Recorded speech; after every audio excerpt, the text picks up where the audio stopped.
राजस्थान में 5 विधानसभा सीटों पर उपचुनाव होगा।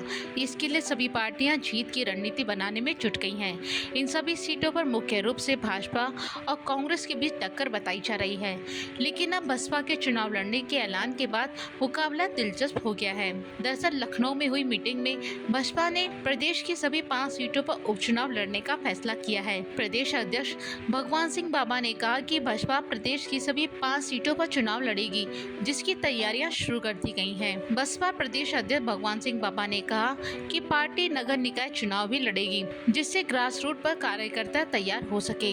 भगवान सिंह बाबा ने कहा कि मायावती की अध्यक्षता में हाल ही में हुई बैठक में ये निर्णय लिया गया। गौरतलब है कि राजस्थान में 5 सीटों पर विधायक अब सांसद बन चुके हैं, जिसके बाद 5 विधानसभा सीटों पर उपचुनाव का ऐलान होने वाला है। उपचुनाव के लिए अलग अलग पार्टियां तैयारियों में जुट चुकी हैं। इस बीच कांग्रेस ने भी अपनी कमर कस ली है। बता दें कि विधानसभा सीटों में से 3 सीटों पर कांग्रेस के विधायक संसद पहुंचे हैं, जबकि एक सीट पर आरएलपी और एक सीट पर बीएपी के विधायक सांसद बने हैं।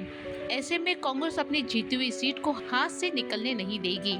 ऐसे में विधानसभा उपचुनाव के लिए कांग्रेस प्रदेश अध्यक्ष गोविंद सिंह डोटासरा ने फिर से मोर्चा संभाल लिया है। डोटासरा ने संगठनात्मक सक्रिय बढ़ाने के लिए 5 विधानसभा क्षेत्र के लिए 4 सदस्यीय समिति का गठन किया है। समिति द्वारा ब्लॉक, मंडल और बूथ कांग्रेस कमेटियों की बैठक लेकर क्षेत्र के जमीनी कार्यकर्ताओं के साथ सीधा संवाद किया जाएगा और जमीनी स्तर पर संगठन के मतदाताओं से संवाद और जुड़ाव के लिए कार्य योजना बनाकर चुनाव में जीत सुनिश्चित करने की रूपरेखा तैयार की जाएगी। लोकसभा चुनाव में भाजपा को राजस्थान में तगड़ा झटका लगा है। यहाँ भाजपा के हाथ से 11 सीटें चली गईं। वहीं राज्य में 5 कांग्रेस विधायकों के लोकसभा सांसद चुने जाने के बाद यहाँ भाजपा की मुश्किलें और भी बढ़ गई हैं। जहाँ कांग्रेस के सामने अपने विधायकों की सीट बचाने की चुनौती है, तो वहीं भाजपा की कोशिश उपचुनाव में ट्रेंड तोड़ने की है।